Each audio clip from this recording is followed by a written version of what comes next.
right, another beautiful Sunday is here, day number 11 in the month of January 2026. Good evening, folks, and welcome to Iron Port here on Metro Television. Iron Port is proudly brought to you by the Ghana Regional Authority, Well PLC, Serene Insurance, Ghana Link Network Services, Meridian Port Services, MPS, and indeed Phoenix Insurance. The show is proudly powered by the Ghana Ports and Harbours Authority-GPHA. And our media partner on this journey of a lifetime is the Business and Financial Times, a BNFT. Now, if you want to know all that happened here on the show tonight, make a date and grab the Thursday edition of the BNFT, and you'll be able to read all that happened here.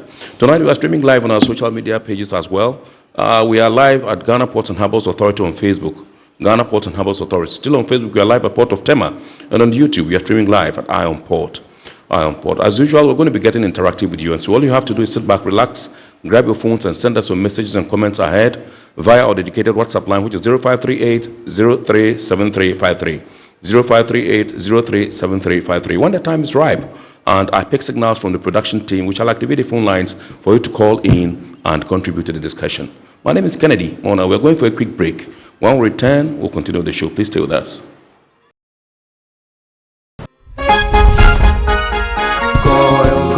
Good energy brings you quality choices with Goil Super XP. Available in many Goil stations nationwide. It is fortified with special additives that help your engine perform better and use less fuel. Branch into a Goil station today and energize your ride with Goil Super XP, compatible with most vehicles. Goil Super XP will feel ya, huh? Will be feel. Goil, good energy. Yeah, yeah, yeah. Electricity, then pay your taxes. Yeah. Our taxes, our future. Because you see, without our taxes, we wouldn't have good roads, good schools, better hospitals, street lights, and other very important social amenities. When we pay our taxes, we give our children free and quality education. Talga, my money too small. Why should I pay my tax? Look, small. Salifo, it doesn't matter how small or big your business or income is, you still have to pay your taxes. The little taxes from each and every one of us, when put together, could give your community clean water or that deprived school with tables and chairs. Please pay your taxes. It is your responsibility. It is your civic duty. It is the law. Welcome to today's edition of Serene Insurance Business News. We present to you Serena. You're right. You can complete an entire insurance process for the purchase of any motor and other insurance products, from onboarding to issuing a motor insurance sticker and policy certificate, all on WhatsApp in less than 10 minutes. Serena is simple to use and it prioritizes user ease and flexibility. You can either use voice notes or text to effortlessly issue your instant policy, cross-platform renewals, claims, and also process your payments through mobile money, Visa, and MasterCard. To engage Serena, just search for Serena Insurance on all social media handles and scan the Serena barcode or save her number 0500 517 114 and start chatting her on WhatsApp immediately. There you have it. Serena is not just a tool, it's an innovation by Serene Insurance designed to redefine how motor and travel insurance are accessed and managed. Speed, convenience, and reliability.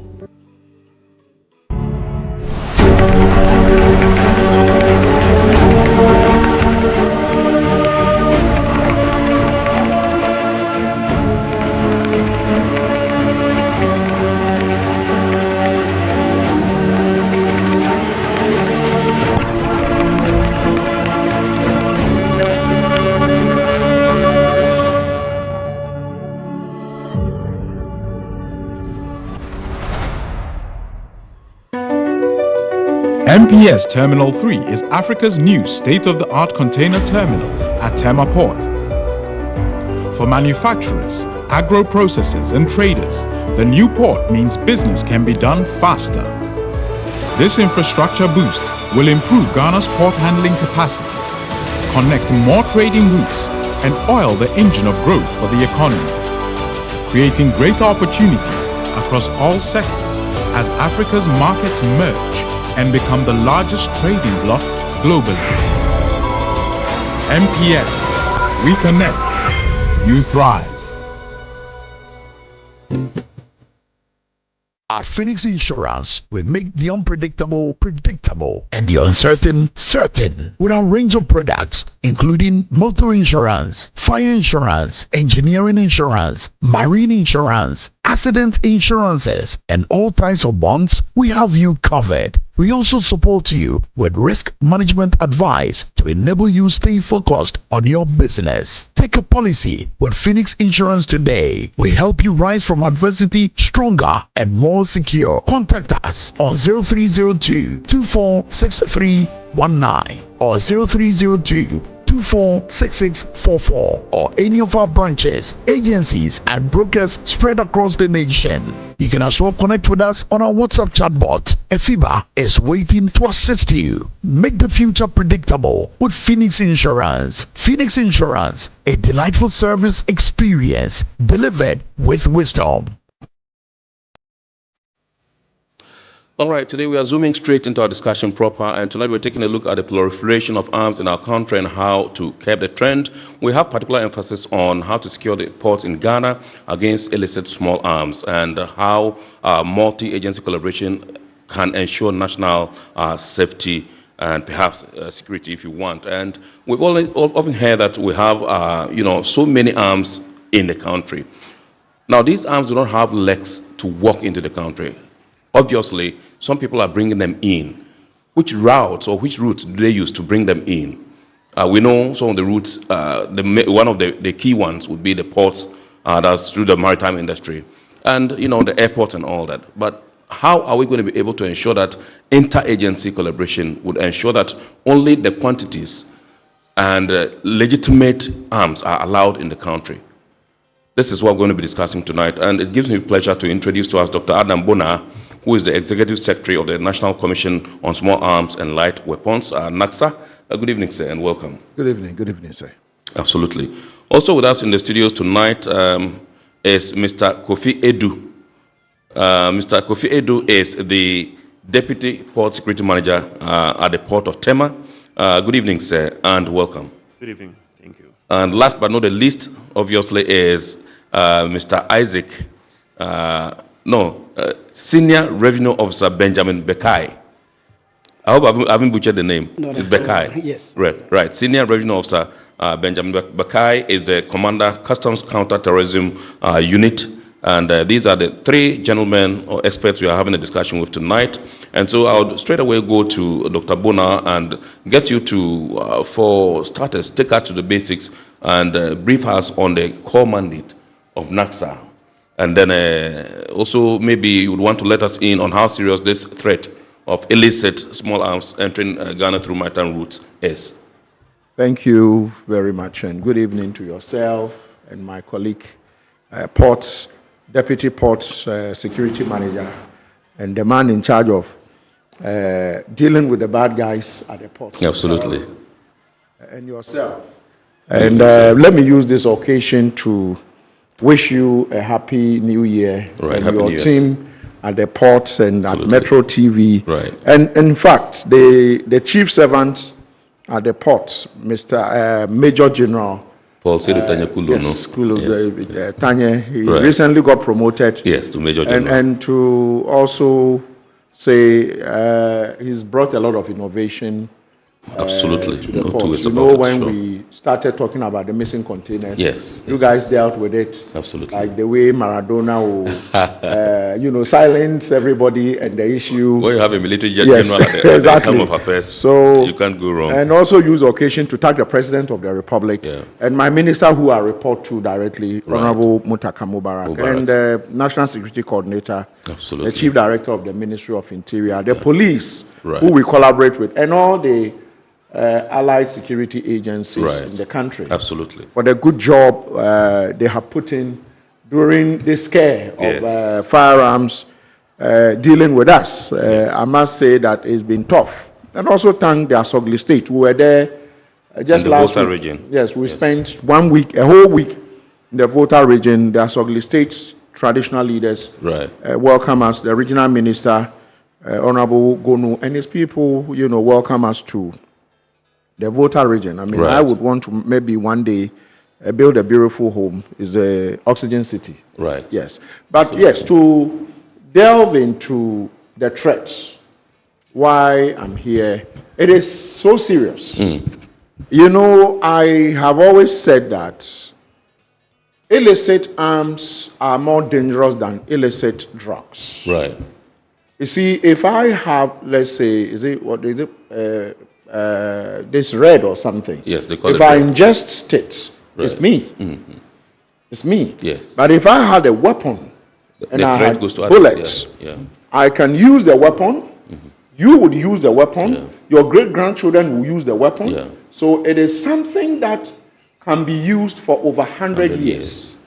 And so it makes illicit weapons a threat Right. to every community, every society. And so in our part of the world, Ghana, I would say that the mandate of the Small Arms and Light Weapons Commission is literally to help control, manage, and help allied security agencies in tackling the proliferation of these arms in our country.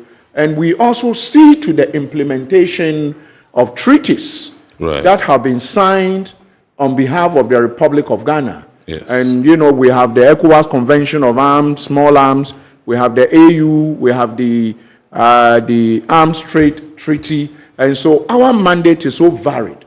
And we, when you look at us also locally, we do the marking of weapons. We mark, for instance, the military, I mean, all the arm-bearing agencies. Right. It is our, one of our mandates, our core mandate is to mark their weapons. Right. And also engage in tracing weapons that probably are in, when the police sees them, usually we help with the tracing and tracking of these weapons and helping sensitize the general public with regards to the illicit use of weapons and why people shouldn't have weapons with them when the weapons are not registered. Right. And so literally this is the mandate of the Small Arms, and collaborating with CSOs, yourselves, the media, and I say that the media can make and or make you. Absolutely. It depends on how you see the media. Yes. The media can be very positive if you treat it well, and so I have always said I am a friend of the media and one of you. And so I must say, my brother, we find ourselves at a time in the global space where a lot of our neighbors and across the region, when I say across the region, across West Africa and Africa, a lot of countries have been blacklisted. You cannot travel to several countries if you are coming from some of these countries. And Ghana is fortunate to not to have been blacklisted. But I won't say we are fortunate. It is because we are seen to be doing something. For instance, this amnesty that has been declared by the Honorable Minister, by through the blessing of Cabinet and His Excellency the President, is something that when you look across, our neighbors are yet to do such a thing. But so we are doing something that you would say, if at the end of the amnesty, we retrieve just one weapon, that is one weapon that could have been used to cause carnage.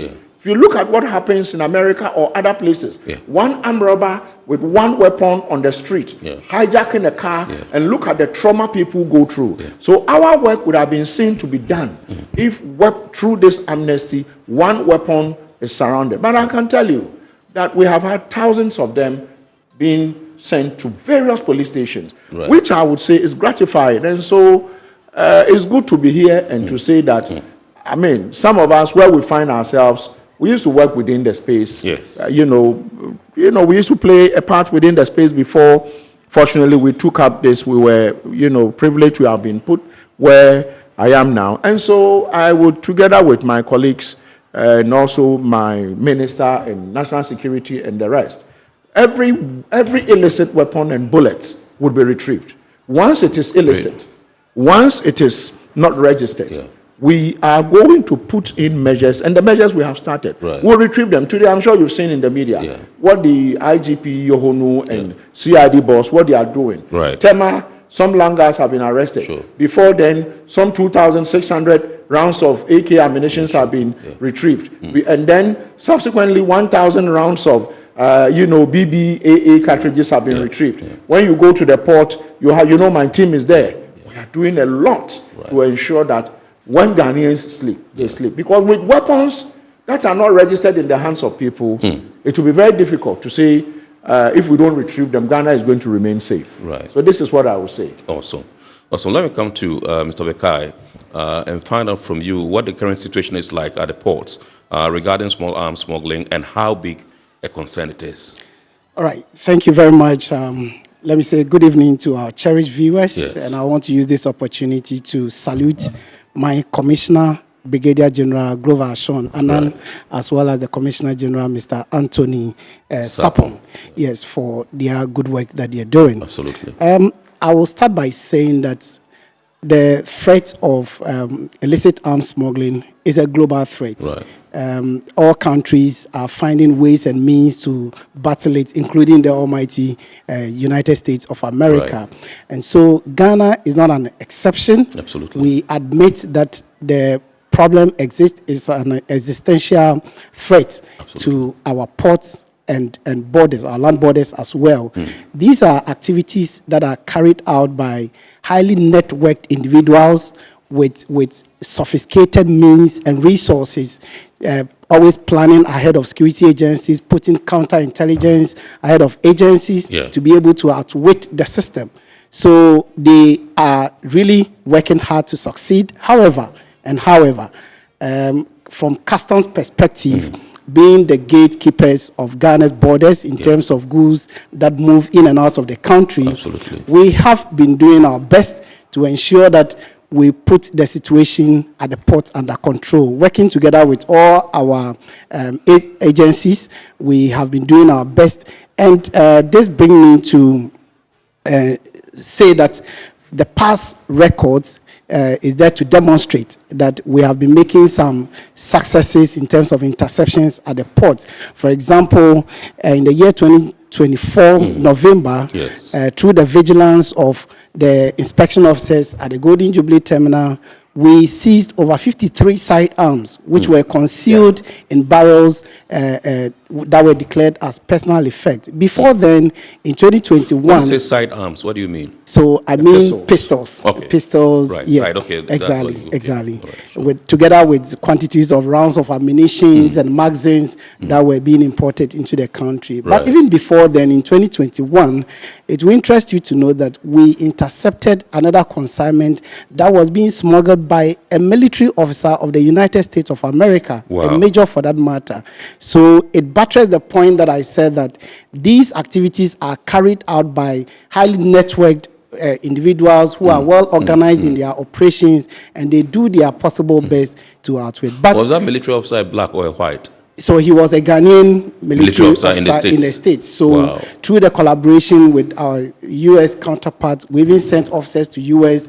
to see to the successful prosecution of that officer involved. So this together with daily and weekly interceptions that we do. Sometimes we intercept single weapons that we don't publicize in the media. But these are daily occurrences that go on at the port. So indeed, I will admit that it exists, is a threat that exists, but then we are working hard together with all other agencies at the port to bring the situation under control. All right, you just mentioned some of them, but if you would oblige us, what are the common ways that people use to get these things in without being detected? All right, so I would say that the modus operandi of these guys are not static.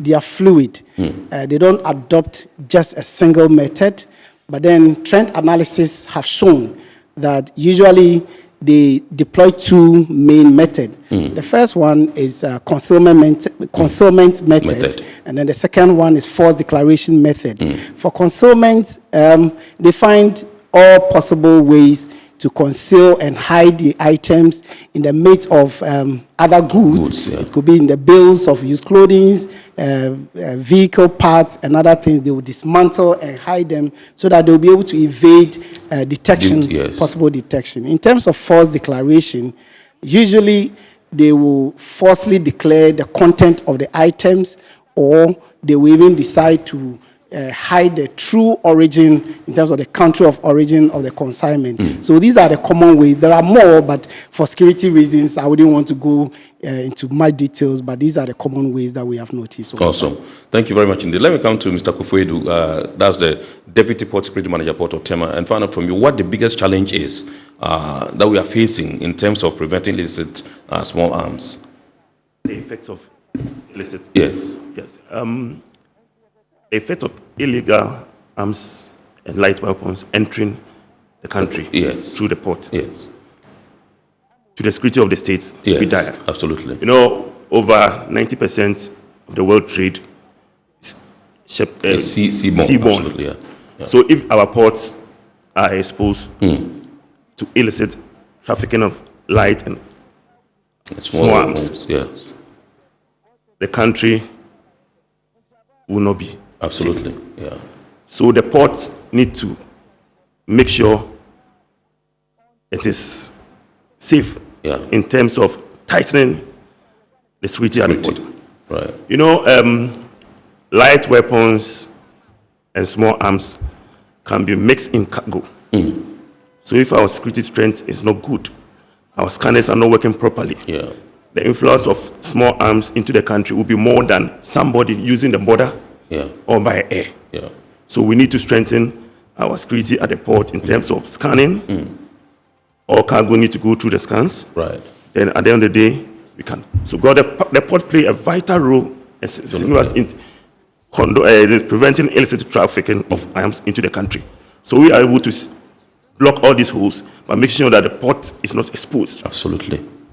They can prevent, because the number of small arms that can come into the country might come through the port if you are the security exposed, because you cannot use the air through the airport or the land borders. You cannot carry in them in large quantities. Right. But the port, if it's exposed, large quantity of small arms can enter the port, and the dire consequences of using arms in the country will be. He just alluded to the fact that it's a real threat day in, day out. They encounter these things at the port. I'm talking about customs. Now, I just want to find out from you, what are how effective are the current security measures at the port, and what needs to be improved? We don't normally do examination as custom does. Yes. They are in front of the scanners. They go through the scanner reports. Yes. And they do physical examination of cargo at the port. Yeah. So when we also sometimes we have all these gang members going into the containers to check. Sometimes they see in the gloves of the cars, at the boots, or sometimes even in the personal effects. They prompt us, and we prompt preventive to come and have a look. Sometimes we see and prompt preventive to come and have a look. But we don't normally do examination, so we are not privy more to checking what is coming. Okay. Let me come to Dr. Bona and find out from you, the seaports looks like the most attractive, point or conduit of, bringing in these arms. Why is that so? Well, it is so because, like the Deputy Port Security Managers, even with the Sahel, you have to bring, cargo shipment cannot bring the kind of weapons the Sahelian countries need. Therefore, they would have to be transshipped through our ports to the Sahelian countries. And so if our mechanisms for checking are lax, if they are not good, then chances are that as if they are gone, but they will remain here. And so mine is that the collaboration has been very good. I'm happy my colleague here mentioned. We have collaborated and done a lot of seizures at the port. And to also put it out that through the German government, the instrumentality of the German government, BICC, we have probably one of the only weapon detection system at the Tema port. Yes. It detects weapons. Right. And so if you had a car, a car has various parts and components, and therefore sometimes he knows, and then he knows that people try to hide them. If you scan, it's a handheld, it's not the normal metal detector, but it's a handheld, specialized weapon detection system. You run it around the car, it will pick images of things, weapons that have been hidden around the car, and so we have used it in collaboration with other port security agencies to be able to detect weapons. And so every now and then, arrest is made. Like you said, sometimes, over-reporting could also be misread as Ghana is not safe. As being And dangerous. so, in as insecurity, in as much as things are done, you need to be very circumspect. It's not everything you report. That's true. And sometimes you don't also report because, like you said, it's a cartel. You are giving them you know, information. so you want to arrest the others. Yes. And sometimes you arrest, you retrieve one weapon, there are 1,000 of them that are coming, and that one weapon is to test the waters to see whether it will go through. So you don't have to announce it, wait for the 1,000 to come, you retrieve them and you don't put the information. So even at the Flower Port, there's been serious collaboration, at our border, retrieving weapons. So I would say that the Tema Port is one of our major, probably in the region, I think the Tema Port is one of the biggest port we have in the region. And our Sahelian neighbors find Ghana more conducive. Absolutely. They find us more conducive. But that can also have a negative effect on us, because then if there are weapons and accoutrements and firearms and munition comes through and we don't put in escort mechanisms well, then we would have problems to having some of these weapons remaining here. And one of the serious challenges we have had has to do with some call them Ghanaians who live especially in the United States of America, in Europe and other places, actually smuggling these weapons in. And you ask yourself, is that all you can do? All you can do is to smuggle we couldn't smuggle clothing, that you smuggled weapons to come and sell. So these weapons would be used to, make our country unsafe. And when you come, maybe because the weapons are more expensive. The same people, when they come and they go back, they say, oh, Ghana is not safe. Hypocritically. Exactly. The same people who, military officer from the US, Ghana, but Ghanaian with Ghanaian origin, who Mm-hmm. smuggled these weapons in.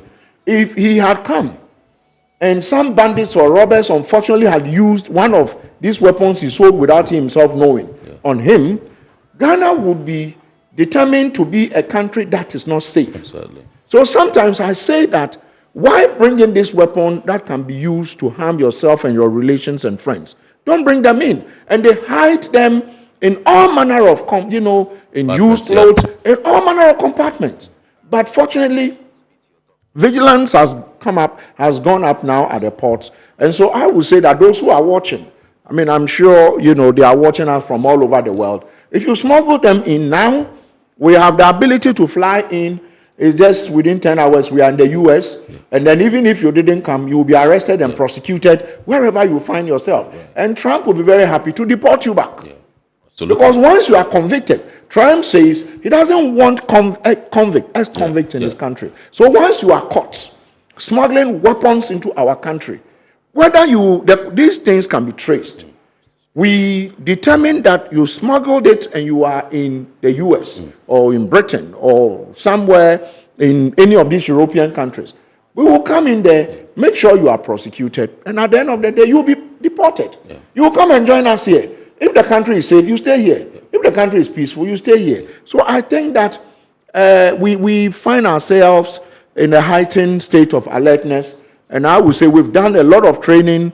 Recently, last year, I was with one of Bonnie, one of his commissioners, one of the assistant commissioners in charge of preventive. Right. I led them to Mali for the sub-regional training on finding. It's a UNODC training. Right. And so we have been trained well at the UN level to detect and find weapons that are coming into our region. Right. So those who are bringing them in, we are catching them not in ones, in their numbers now. Right. The only thing is that in reporting, we need to be very careful not to also over-report, and then it makes our country look so bad. Exactly. What we want is to catch them, even if we are not reporting, prosecute them and send them to Insaum and keep them there. That is where they fit. We need to keep them. Right. And so, I must say, my brother, we are doing what we have to do. We were not at some of your terminals at the port, but last year when your boss was appointed, we collaborated. We have now expanded. Now You've given us space at the Takoradi port.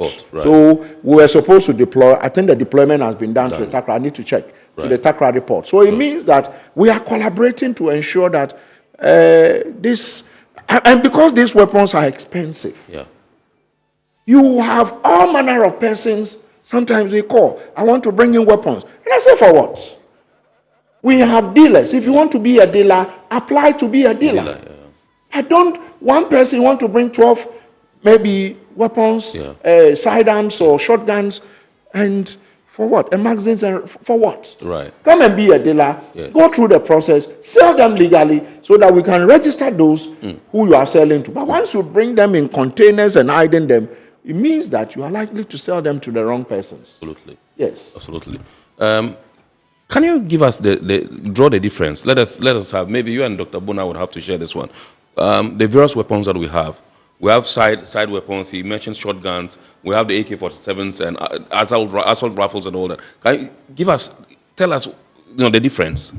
Okay, so there are various types of weapons that exist, but basically we have the smaller ones. Let me use the layman word. Yes. So the smaller ones and then the bigger ones. Yes. With the smaller ones, we have pistols. We have revolvers.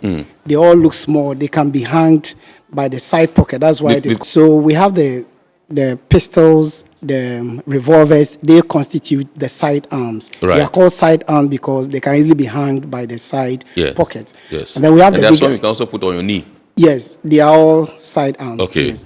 So, and then we have the bigger weapons that range from pump action guns. We have the assault rifles, the AK-47, the M16, the SMG, and various types.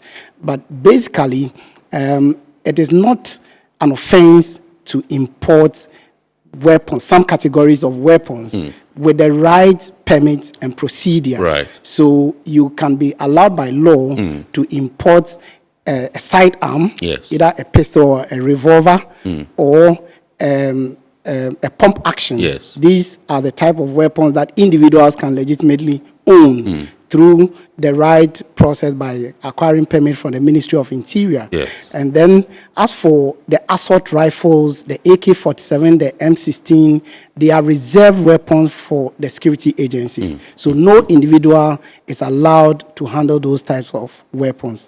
Yes, so these are the various categories that I would say. Okay. I just want to, apart from, you mentioned, I want to find out the protocols, security protocols customs implement to detect and prevent arms smuggling, at the points of entry. You mentioned the scanner. That's what the scanner is, the basic one. I mean, that's what you are able to use to detect. Dr. Bona also mentioned some gadget that they have currently that they can use, and all that. What are some of the other protocols that you use to be able to? Right. So for us, we adopt layered security protocols at the port. The first protocol is the risk management protocol. So for now, every consignment that is imported to the ports is assigned a particular risk level, and that forms the basis for the check of that consignment. Right. So if we detect, or the system detect that your consignment is of high risk level, it is assigned a red status. And that will mean that we take into consideration certain historical data like the importer history, the origin of the consignment, the types and the nature of the consignment, and all of that are taken into consideration. Right. And the system automatically assigns such shipments to red status. And as I said, once it is assigned to red status, it means that it is going to be thoroughly examined, cut open packages, unstuffed packages, so that we'll be able to examine that. So that is the next layer of protocol. Apart from the risk management, we have the physical inspection. And then the scanning, as Doc mentioned earlier on. Currently, we have an effective human cargo vision portal installed at the Tema port that scans every container, whether they are meant for home consumption or they are meant for transit or any of the suspense regime, go through scanning. And the images are analyzed. We have well-trained image analysts at the port that analyze every single image, except that there are teething challenges with the scanning, sometimes due to inadequacies of the scan. we experience intermittent breakdown and other things. But then the scan is there to scan every container at the port currently. Right. Then other layer of security checks, we have the K9 unit. We have K9 capabilities. Yes. So sometimes things that cannot easily be detected by human effort, the dogs are well trained and specialized in various fields. Right. We have dogs for weapons. We have dogs for detection of drugs. We Yes. have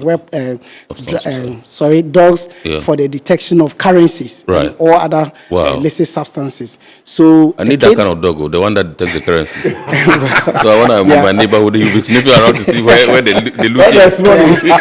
They are very expensive dogs. Absolutely, Yes. yes, So yes. these are capabilities we have. We also have the van that Doc spoke about. We Yes. have the radiation detection van Right. that is able to detect things that are concealed in spaces. Yes. So we run the vehicle around a particular container, and then we're able to. So these are some of the security protocols that are currently in place at the port. Yes. Awesome. Let me come to Mr. Kufedu, Deputy Port Security Manager, Port of Tema, and find out from you how the Port Security Unit collaborates with other agencies such as law enforcement and customs in particular to combat illicit arms trafficking. We have a joint security team that we meet every quarterly. Right. Zabaka is part of it. So we meet, discuss security issues in the port. Right. All stakeholders will bring on board what they've observed and what we need to do. Right. We also have a joint patrol with Navy and the Marine Police on the at seas. Anchorage. We also do a joint inspection with customs, especially cargo leaving the port. They make sure that duty has been taken, everything is in order. We also make sure that GPHA revenue have been taken before we clear it. Right. We do this all with even immigration when we disembark this store away from Nigeria. Right. They're also part of it. All the stakeholders in the port are part of this. Let me add up to, we also have a dog trained to sniffer arms. Is it for currency or arms? For arms. Okay. It was when we had it at the Ghana Dog Academy. Okay. 9 are for tracking of humans, not to away, and 1 is for. And it is very effective. We did it at the training, and we tried it in the port too. Wow. So we joined team. We are together. Absolutely. We do patrols together. We do everything together. All right. So in terms of technologies and infrastructure upgrades, can you tell us some of the things that are needed to improve scanning detection capabilities? For now, in terms of scanning, customs are on it. They are in charge, yeah. Yes. So, yes. But what we are doing now, if you come to the port now, you see a lot of excavation going on, civil wars going on. Right. We are changing the gate system to deter. Yes. Even I've seen that. Yeah, the access control is going to be biometric, so Right. that's what you use to enter and exit the port. Absolutely. And we also do random checks of, especially those who are embarking and disembarking, to make sure that what they are bringing down or what they are carrying on board may not be small arms that they are dropping. Yes. We also have what do you call it? Essentially vessels that call the port that they are not coming with any cargo. We are very alert on them. Right. Because they may be coming for logistic support, but maybe some exchanges may go on. So when it comes to that, we are very alert on those vessels. Right. Awesome. All right, let me come to Dr. Bona and find out from you. In a country where we have 30 million plus people, what would you say is the acceptable limit of people that are supposed to hold arms legitimately or legally? Is it permissible that every citizen, like 30-something million people, everybody has a licensed weapon? I would say there won't be anything wrong. There won't be anything wrong except to say that the law says if you are an ex-convict, you cannot possess a firearm. Right. And every now and then people are getting convicted. If you are someone, you slap your wife or you beat people, and they reported you to the police, and that has been documented, it means that you are someone who is not eligible. Or you'll be bonded, you might not be, because obviously when you apply for a weapon, a background check is done on you. Yes. Have you ever been, arrested for molesting and beating people? Are you someone who has maybe, you are temperamental? Yes. Are you someone who exit your car and begin to shoot somebody if the weapon is given to you? And so I would say that it would have been good to say if we are 40 million Ghanaians, none of us has ever been convicted.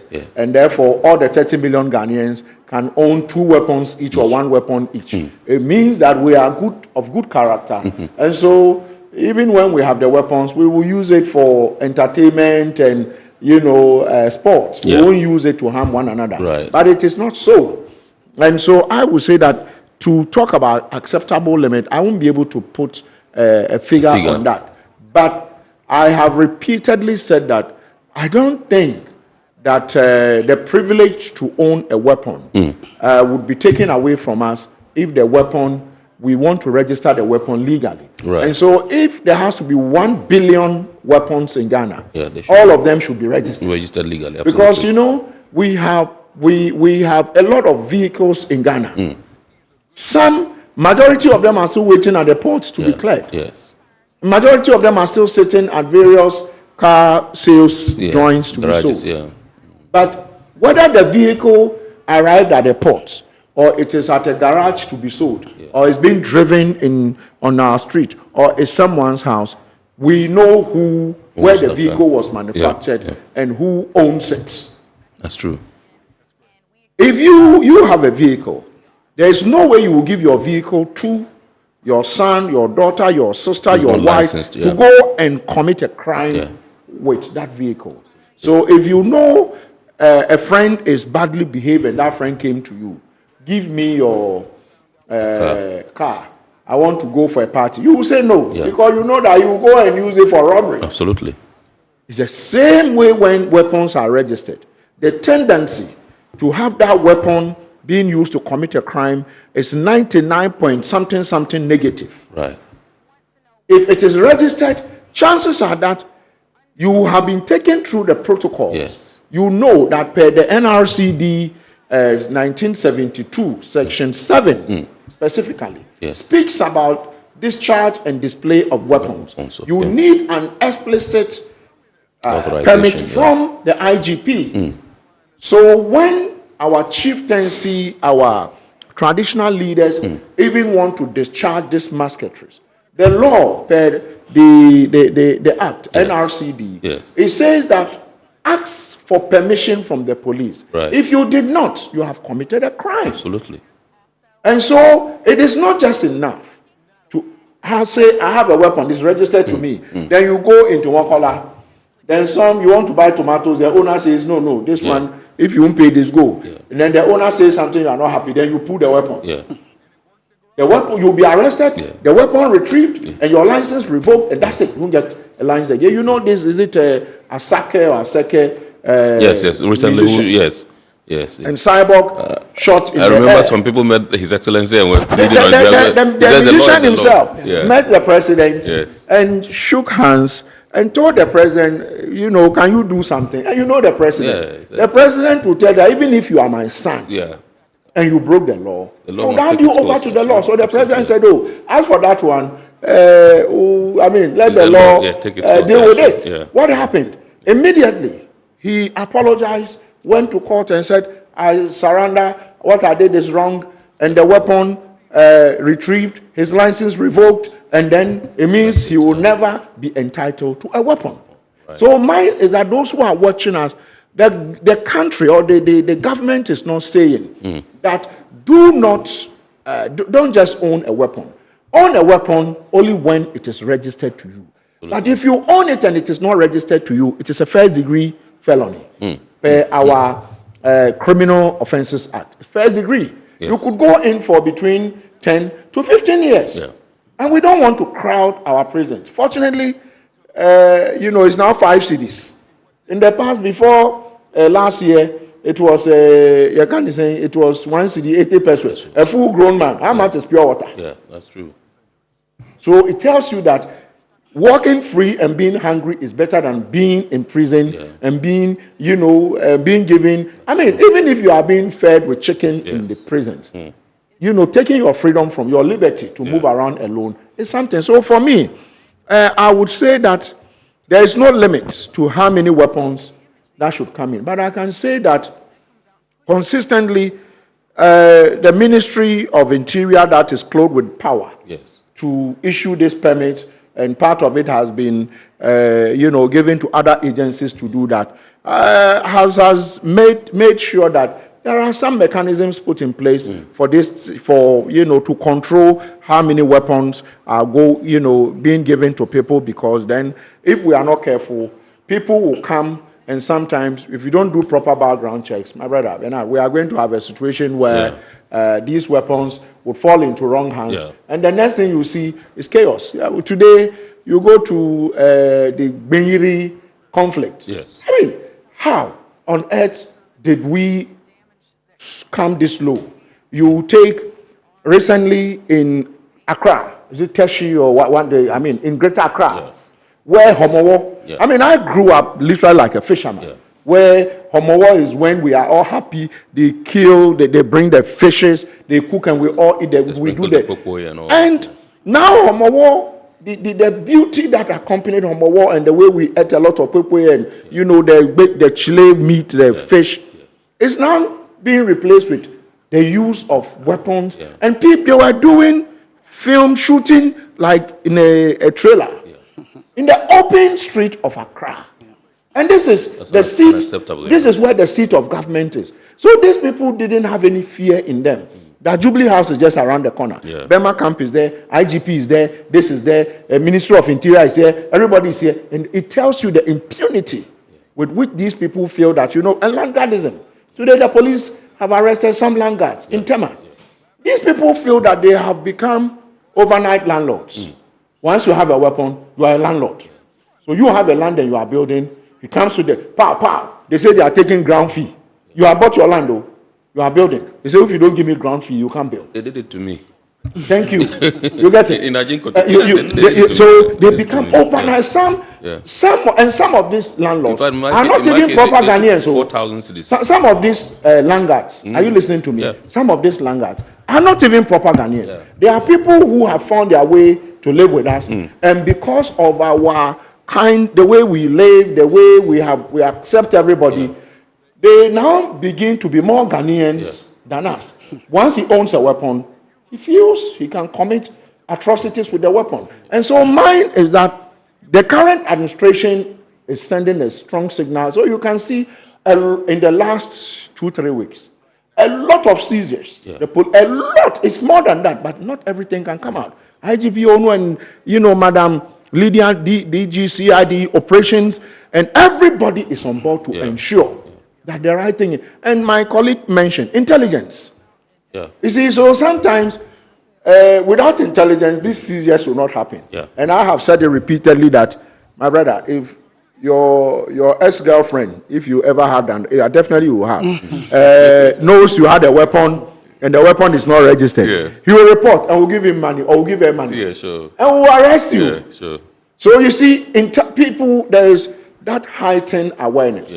So a lot of people. That's a whistleblower. Yes, the heightened awareness. So a lot of people are sharing intelligence with the security agencies, customs, your port security. So those who have these weapons, I can tell them that we would come after them. If you have a weapon, please surrender the weapon.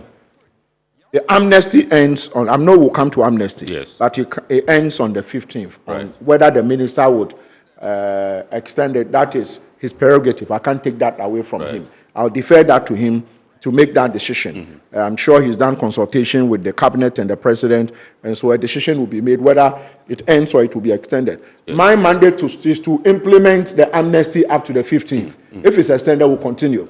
So if you have a weapon, even if you stole it from this man's armory or the anti-terrorism man's armory, surrender the weapon to the nearest police station.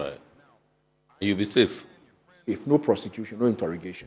But if you don't, I'm just letting Ghanaians know that they can see the way the police is just arresting people with weapons every day. It's because intelligence is flowing. Intelligence is flowing like the way now electricity. The other day I asked myself, do I still have a generator at home? Because it's flowing like the way the electricity is now flowing through our lines. Intelligence is flowing. Customs, the customs people, Glover and his people, Anand Glover, the brigadier. I mean, they are, intelligence is a collaborative thing. And so please, we need Ghanaians to know that. surrender your weapon. Yeah. If you don't, the police will come after you. Surrender your weapon. If you don't, my mandate is to tell you to surrender. Yeah. If you don't surrender, intelligence will come. I'll give it to police. The man has a weapon. They will arrest you. And we'll pay the person who gave us the information. Simple. This is Iron Port here on Metro TV. Tonight we are taking a look at how to secure Ghana's port against illicit small arms and how to strengthen multi-agency collaboration for national safety. With us in the studios, Dr. Adam Bona, who is the Executive Secretary of the Small Arms Commission here in our beloved country, Ghana. And indeed also in the studios, Mr. Kofi Edu. He is the Deputy Port Security Manager, Port of Tema, and Senior Revenue Officer Benjamin Bekai, who is the Commander, Customs Counter-Terrorism Unit.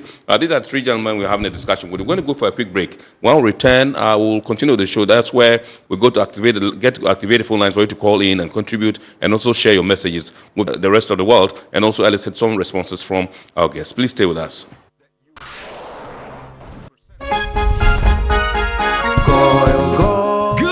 Energy brings you quality choices with Goil Super XP. Available in many Goil stations nationwide.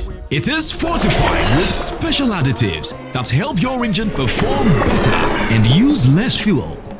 Branch into a Goil station today and energize your ride with Goil Super XP, compatible with most vehicles. Goil Super XP. Wufilia. Huh? Wubefeel. Goil, good energy. Yeah, yeah, yeah. Electricity, then pay your taxes. Our taxes, our future. Because you see, without our taxes, we wouldn't have good roads, good schools, better hospitals, street lights, and other very important social amenities. When we pay our taxes, we give our children free and quality education. Talga, my money too small. Why should I pay my tax? Look, small. Salifo, it doesn't matter how small or big your business or income is. You still have to pay your taxes. The little taxes from each and every one of us, when put together, could give your community clean water or that deprived school with tables and chairs. Please pay your taxes. It is your responsibility. It is your civic duty.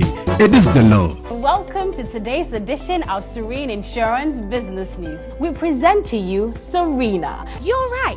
You can complete an entire insurance process for the purchase of any motor and other insurance products, from onboarding to issuing a motor insurance sticker and policy certificate, all on WhatsApp in less than 10 minutes. Serena is simple to use and it prioritizes user ease and flexibility. You can either use voice notes or text to effortlessly issue your instant policy, cross-platform renewals, claims, and also process your payments through mobile money, Visa, and MasterCard. To engage Serena, just search for Serena Insurance on all social media handles and scan the Serena barcode or save her number 0500 517 114 and start chatting her on WhatsApp immediately. There you have it. Serena is not just a tool, it's an innovation by Serene Insurance designed to redefine how motor and travel insurance are accessed and managed. Speed, convenience, and reliability.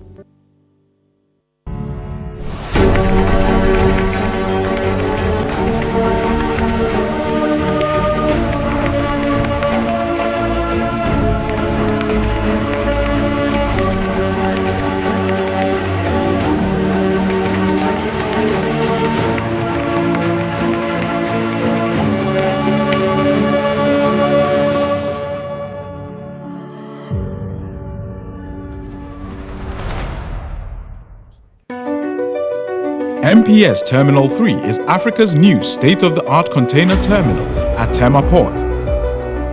For manufacturers, agro-processors and traders, the new port means business can be done faster. This infrastructure boost will improve Ghana's port handling capacity, connect more trading routes, and oil the engine of growth for the economy, creating greater opportunities across all sectors as Africa's markets merge and become the largest trading bloc globally. MPS, we connect, you thrive. At Phoenix Insurance, we make the unpredictable predictable and the uncertain certain with our range of products, including motor insurance, fire insurance, engineering insurance, marine insurance, accident insurances, and all types of bonds. We have you covered. We also support you with risk management advice to enable you stay focused on your business. Take a policy with Phoenix Insurance today. We help you rise from adversity stronger and more secure. Contact us on 0302 246319 or 0302 246644 or any of our branches, agencies, and brokers spread across the nation. You can as well connect with us on our WhatsApp chatbot. FIBA is waiting to assist you. Make the future predictable with Phoenix Insurance. Phoenix Insurance, a delightful service experience delivered with wisdom. All right, so you're welcome back. This is our report here on Metro TV, and tonight we are taking a look at securing guidance posts against illicit small arms and strengthening multi-agency collaboration for national safety. That's in the studio, Senior Revenue Officer Benjamin Bekai, Commander Customs Counter-Terrorism Unit, Dr. Adam Bona, Executive Secretary, National Commission on Small Arms and Light Weapons, NACSA, and indeed Mr. Isaac Ofiedu, who is a Deputy Port Security Manager, Port of Tema. They are the three gentlemen we're having a discussion with tonight. And so I've been told by the production team that you can call in and contribute to the discussion. And the number to dial is 0245-834980. It's right here on your screen. You can call in and contribute to the discussion. Now, before I come to your messages, let's go to Dr. Bona once again and then find out from you if you can tell us more about the amnesty thing before we begin to take the calls. Yeah, so thank you very much. With the Commander amnesty, Bekai, you know, for a very long time, we haven't had an amnesty. Yes. And for a very long time, we haven't had this heightened state of alertness and also discussion when it comes to firearms. Yes. And so there was a need for, when I was privileged to be appointed to head the commission, Yes. think alongside my management, JB and the rest at the commission, and Right. my board. And so we put together a proposal, and the board, it went to the board level, it was immediately approved, and then we sent it to the ministry. The ministry also looked at it and thought it was good. Yeah. So through the minister, Honorable Mutaka himself, Yes. it was sent to cabinet. It had a cabinet approval. And so effectively the 1st of December to the 15th of January. Until the minister makes the declaration this week. I don't know whether there will be extension or not, but there's been conversation. Well, to the Asogli State Yes. traditional leaders have asked Yes. that it should be extended. The regional minister made a call. Various stakeholders we have met says that it looks like they are now hearing of the amnesty, even though we had started some work way back. Yes. And so, I mean, these are appeals that we have sent to the honorable minister's door, hoping that if it's something he feels we should continue. Yes. I'm sure he would speak to the president and cabinet, and they might extend. But for now, I can't say yes or no. Yes. But it started on the 1st of December, ending on the 15th. What it is that if you have any form of weapon, Yeah. whether the type that is registrable, like you mentioned, Yes. the pistols, the sidearms, Yes. the shotguns, which is the pump action guns, Yes. that's the double barrel, Barrel single guns. barrel, and revolvers and the rest. If you have AK-47, M16, the G series of weapons, any type of weapon you have Yes, come and that register. can, you can pull a trigger and it will bring it to send it to the nearest police station. Right. So we started with trainer of the trainer. So every firearm officer in this country, Yes. we have the firearm and ammunition, we have that unit or department within the Ghana, all of them have been trained. All right. And so once you take it there, you will not be arrested. Right. You will not be detained. Right. You will not be interrogated. Just submit the weapon. They will give you a cheat Yes. that shows that you have brought the weapon. Okay. Those that can be registered, Yes. after the amnesty period, they will call you and take you through what the law says. Then the weapon will be registered Register to for you. you. This is what the law Absolutely. says. Great. But don't keep it. Okay. All right. Felix, okay, I understand he's off. There was Felix on the line, but I understand he's off. That's fine. All right. So let me come to Commander Bekai and find out from you. I asked him the same question your collaboration, custom collaboration with other agencies in terms of combating this particular menace? For instance, the police, the military, Interpol. How do you collaborate with these people to tackle this issue? From the standpoint of World Customs Organization, yes, we believe in interagency collaboration under the collaborative management, border management system. Yes. And over the years, we have been doing that effectively with all border agencies at the land borders and the ports, National Commission for Small Arms. In fact, it will interest you to know that our commissioner is a member of the board of National Arms Commission, and he's being represented by the Deputy Commissioner Preventive.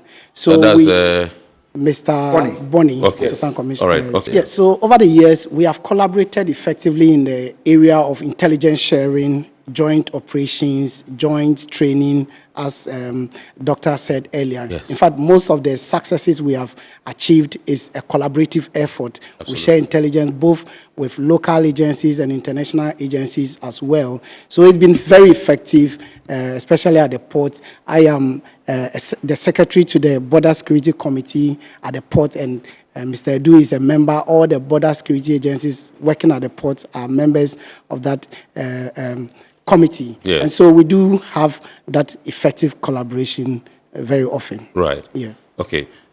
This one has just come. It says, good evening. Please, this question goes to the Deputy Port Security Manager.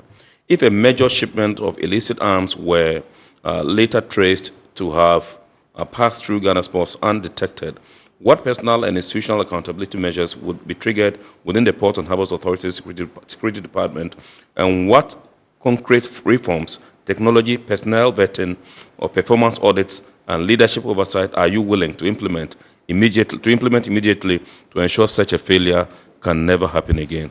There's no name here. The only name I can see here is Travels or something.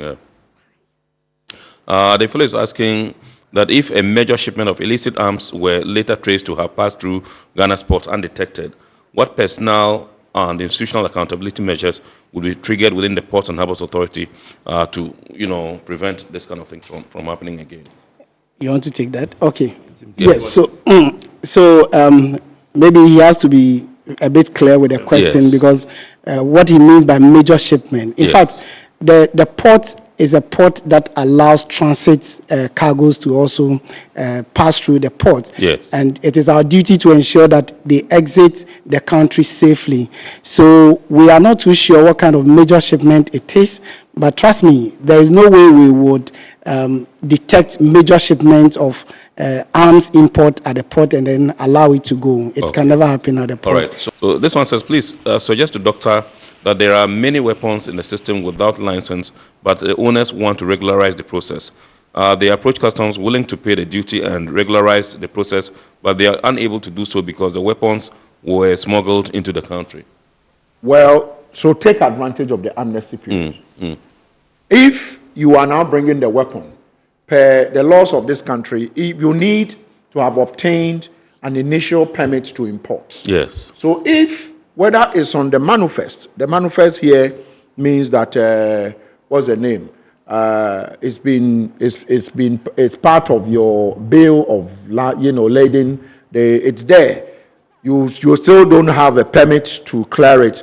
Customs would keep it there till you go through the process, either through the Interior Ministry, through the Interior Ministry, to obtain the requisite permit where the weapon can now be released to you. Yes. So at the moment, those who want to bring in weapons, if you have not done the shipments, come in and come to the Interior Ministry, give out your details, your ID, your address, the work you do, why you need, everything will be required of you to put on paper, and then you are taken through a process. Yes. If a permit will be granted to you, it will be granted to you, right, and then you go through the process of getting the weapon. But at the moment, if you had a weapon that is in your possession, go to the nearest police station. Yeah. Tell the policeman there that you want the arms and ammunition unit who are part of the amnesty. Yeah. You are here to regularize that weapon. Yeah, sure. Yeah. The amnesty regulations. Yes. Once you go there, they will take the weapon, examine it, make sure there is no hidden, bullet in it, clear it well. Yeah. Then once they are done, they take you through the process and Right. give you a chit. Right. Then when the amnesty ends, Yeah. Like you said, you they then go back for them to regularize to the yeah. police because you didn't say I don't like the weapon. All you said was that I want to regularize. I've had this weapon maybe bequeathed, and the truth is that let me be frank here. Some people have these weapons not because they bought it, but some parent or grandparent bequeathed it to them. Yes. And the fact that it's in your father or your relation's will does not make it authorized. Yes. The fact that it's in the letters of administration does not make it authorized. Right. You need to still come to the interior police and get the weapon now transferred. It's like buying a car and selling the car. If I sold you my car, bro, and I don't go through DVLE to transfer the car to you, when the car is used in commissioning of a crime or committing a crime, I'll be the first person they will arrest. Then I say, oh, I sold the vehicle to you or this person. Then they go and look for the person to be sure that. But the truth is that I would have been inconvenienced because I should have gone through the process. Okay, to make the matter short, if you're afraid to take your weapon and go and declare because you think it came in illegally, Doc is suggesting that you can go and say it was in your grandfather's will. No, that's not what I said. No, because then you see, there are checks the checks are done. Because then we will go and check whether your grandfather himself registered. So the truth is, we don't want you to having a weapon that is illegal. Because when you are caught, that is not known in the system, when you are caught, you go to prison. Yeah, definitely, absolutely. There's no two ways about it. When you are caught, you go to prison. So just be bold and go and submit it. Nobody's going to interrogate you. Once you willingly just go and submit. I mean, you have no issues. And we're in the Volta region, about 3 weeks ago, someone who had it in his possession, an AK-47. You know, AK-47 is not one of. He was afraid to surrender the weapon. He called. CID headquarters went to Volta. Went to his house in an unmarked car. On uniform police took the weapon, gave him his chit, and the weapon now is in our custody. A lady, as simple as that. A lady whose husband, I think, was in immigration. Had died and left some weapons. Let's go to our chairman and welcome Felix. Hello, good evening, Felix. Hello. Yes, sir. Good evening. Yes, nice to have you. How is the chairman? Yes, Mr. Shaman is fine. All right, please go ahead. Please have to find out if one is living in a rented apartment. I think the volume is quite high. Please have to find out. I have to find out if one is living in a rented apartment. If what? If one is living in a rented apartment. Rented apartment. Yeah, let's say you are not owning a house. Yes. Yeah, please can that person qualify for owning a gun, a small okay, look, yes. All right, thank you so much. Thank you. All right. Yes, even if you live with your father, even if you live with your father, you live with your mother, we should be able to know that this your address can be found in Ghana. So it's not just because if you are renting, you would have a lease. Is that a lease? They will call it lease. Yes. Tenancy agreement. That says that you are Mr. So and so and so. So it is not only landlords and homeowners who come under threat. Because usually people have various. Somebody is a hunter and he wants a weapon for hunting. In the Volta region, when we went, someone said he has a poultry farm. And every now and then these huge pythons they come to devour his chicks, in cocoa or the chicks or chickens. And therefore the only way to tackle them from afar, because if you go closer they will strangle you, so you can only shoot from afar. But he doesn't have a license for his weapon. So we told him that no problem. At the moment the law says so, he submitted the weapon to a police station and he will go through the process of getting it registered. Those who are afraid to surrender, call the police call, you can actually speak to, if you have a chief around your area, they can all accompany you. Opinion or you leaders, can yeah. call. Your assembly member. And then we will come and get, quietly. Nobody will know we have actually come to pick up the weapon. But when you keep the weapon, hey, you are going to leave your girlfriend. That girlfriend will be so bitter. He will call us after the amnesty. We will pay her handsomely. And we will arrest you and go and lock you up. So, I mean, we are just letting people know that right, you see, we are all at risk. Because if you think nobody knows, you have done a business deal with your friend. You have cheated him. Oh, so you have a weapon. Next time you. So, please, we are begging anyone who has a weapon. Okay, let's go to the phone and welcome Emmanuel from Teacher Mate onto the line. Good evening, sir. Evening, boss. Yes, sir. Please go ahead. Yeah. I just want to contribute to this educative program. Please go ahead. Yeah, sir. Yeah, it's true. But my little challenge here is about the procedure. As the doctor is saying, Ghana here, how bureaucratic system we observe. Somebody must also be using the gun for special purpose. Now that we're going to surrender this to the police station. The day is come tomorrow. Go and bring your grandmother, bring your grandfather, bring this. So before realize maybe what we are using the gun for, genuine people that are using the gun for, but have lost its purpose. Right. Fine. So I'm praying hard that maybe they should expedite actions. Not all people that use the gun for bad motives anyway. Right. So that the genuine people that use the gun for their protection or for something else wouldn't have would have gone through the unforeseen circumstances which were prevented. Right. Okay. Yeah. Thank you very much indeed, Ima. Thank you very much. Most Most grateful. All right. This one says, "Hi, sir. Please, greetings to you all. I am worshiper decency. I am worshiper decency watching you live from Asimbreku. All right. I am worshiper decency watching you live from Asimbreku. All right. Please, I will be very happy if the port will tell the leaders of Ghana to fight bribing to not only the arms, because it's something that is going on. Okay, it will be very happy. I'll be very happy to share with our Ghanaian citizens that they should be careful in many ways this year. All right, thank you very much. I think your message is well understood. We are grateful to you for sending in that one. This one's Kezia in Regional Maritime University in Ngwa says, this is a very important conversation. Our ports must never become gateways for guns into our communities. Kudos to Iron Port for raising this. Thank you so much, Kezia. Stan T in Newtown says, big ups to port security and customs. The public needs confidence that our ports are safe.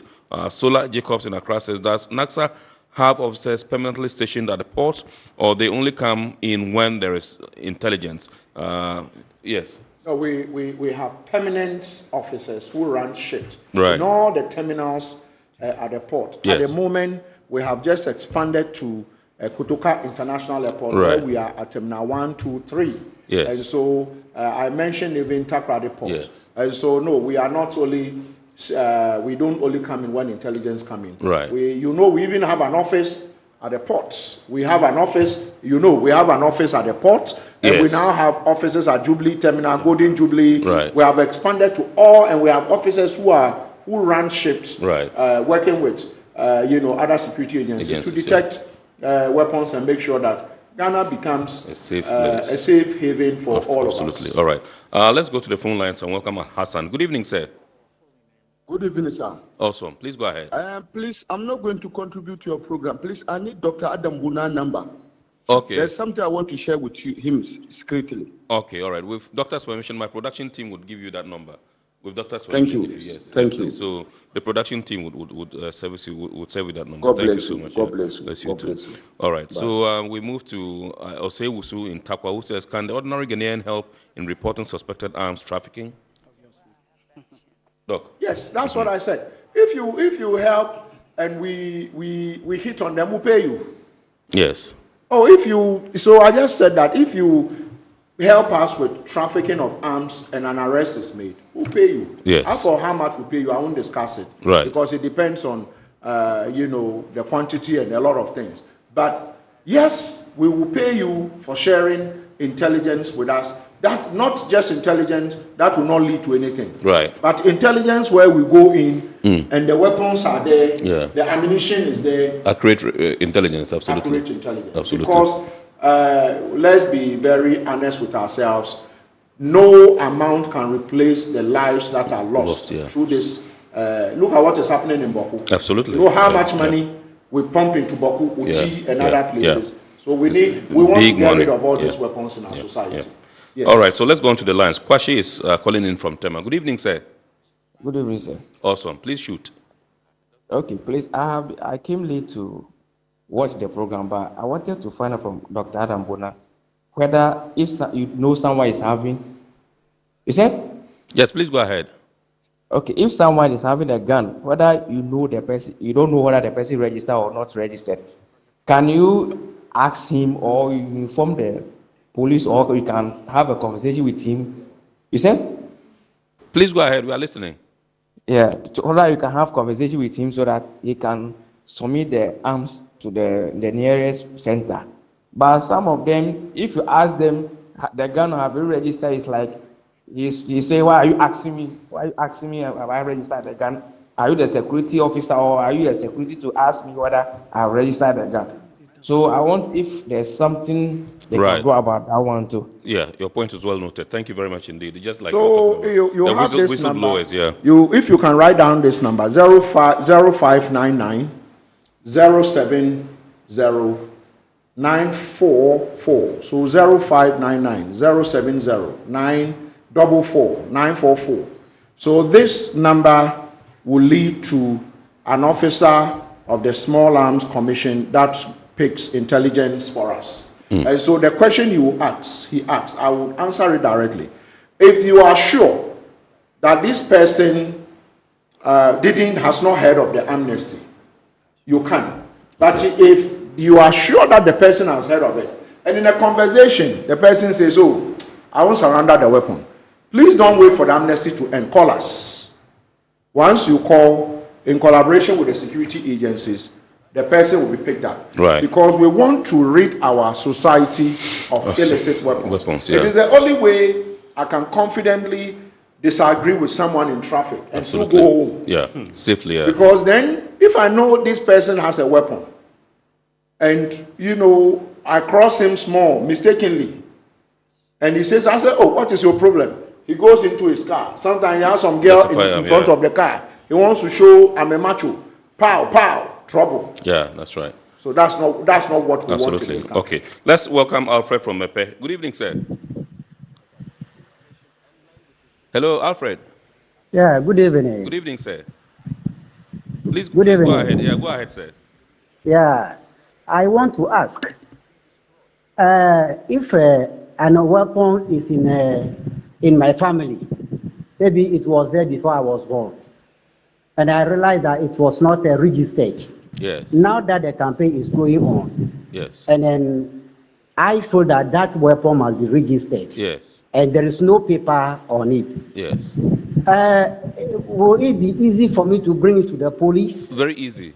And then peacefully register it without incurring any problem for me? Absolutely. That's what Dr. Bona is saying. You take it to the police. After the amnesty, the police will invite you. You go to the police and then they regularize it for you. They take you through the steps and the processes for you to be able to regularize it. But himself But it is not automatic. Mm-hmm. It is not automatic regularization, because then you, from what you are saying, it is something you inherited. Right. If it is something you inherited, that's fine. Yeah. Come in, surrender the weapon within that period. You yourself should be of good character. Absolutely. Before a weapon can be registered to you. You see, the truth is that whether you are of good character or you are not of good character, if you don't surrender the weapon or attempt to regularize it, we would arrest you. Sure. So assuming you are someone who this weapon could have been registered to you, but you decided you won't go and register, we will get you. And then from that time on, that weapon will be confiscated, destroyed, and you will go to Insaon. And I must say that we now have the weapon shredding system that was given to us by ECOWAS, and for some time it was given to all the 16 the countries that makes ECOWAS, but for some reason we couldn't retrieve ours. When some of us were put in, appointed, I spoke to your boss Anand Glover and In fact, your man, Bonnie, I say I will say that we'll talk about that later. Yeah. Bonnie, we found the system is still in the container. It was supposed to have been delivered for the festive season. So I think that between tomorrow going, we'll have it. So these weapons that are being seized and surrounded, those that cannot be registered to the owners, it will be destroyed publicly. Yes. I'm sure the President of the Republic and the others will be there. Absolutely. So that ceremonial destroy. But tomorrow we do also have an event at, what do you call it, at the KIA, where all the, we will talk about that. Yes. Absolutely. All right, so I think we have barely 30 seconds to go. And so this one says, inform Commander Bekai that in the course of regularizing the weapons, we should go get those who smuggled weapons into the country, pay the appropriate taxes before registration. Mr. Kofiedu, let me take your last words. In 15 seconds, I'll come to Commander Bekai and take it, and then we shall wrap up. I'll just say that the collaboration we have with customs and other security agencies in the port is working effectively. We share intelligence. When it's not about my side, I call Mr. Bekai. When it's about port security, he calls us. Yes. When it's about Navy, we do that. When it's about immigration, we collaborate and we work hand in hand in the port. Right. So far, so very good. Okay. All right, thank you very much. Mr. Benjamin Bekai. Yes. Yes. So I want to re-emphasize the point that we are highly alert at the port. I want to send a word of caution to all potential smugglers that they should never dare to try. But when they do, we'll arrest them, we'll prosecute them, and we'll seize their weapon. Right. My outfit is the counter-terrorism unit. We have been mandated to ensure that we arrest anybody that brings weapon illegally through the port. Absolutely. So we are resolute in that. Absolutely. Thank you very much. Dr. Abuna. What I can add is that for those who have weapons, apart from calling the 0599070944, you can also call if the police emergency response. If you call 18555, it's 18555. If you called and you said, I know somebody who has a weapon, or I have a weapon, and I want to, where do I go to? They will ask you some questions and say, okay, the nearest police district that is mandated to receive this weapon is here. So you can call. But also to add that we are collaborating, and we have the President's mandate. The President and my minister, the National Security Coordinator, said I should give Ghanaians one message, that the last weapon, illicit weapon and bullet in this country will be retrieved. And some of us will make sure that we implement it. Absolutely. But tomorrow, like I said, we have the stakeholders are meeting tomorrow at KIA, and all of them are coming. So hopefully we are going to be at your end, hopefully this week, to continue with our amnesty campaign. Great. Thank you. We don't have time. The other question I wanted to ask you was going to be about the locally manufactured weapons we have in this country, what you're doing about it. But I think that will be a conversation for another day. They've been, in fact, the Mamagan of Alavanyo, she's been with us. She was with us in the voter regime for all this period. It's something that we are considering. You know, we have the arms bill, which is likely to be passed hopefully when Parliament comes back.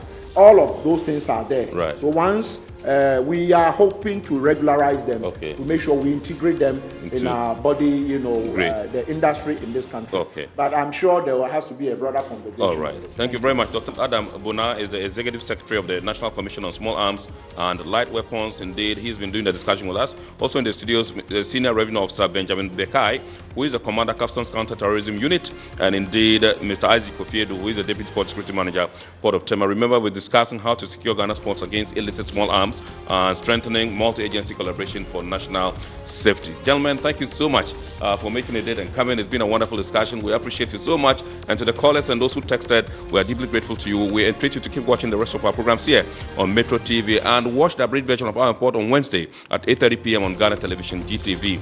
God willing, next week we shall bounce back with another wonderful edition of your favorite Iron Port program.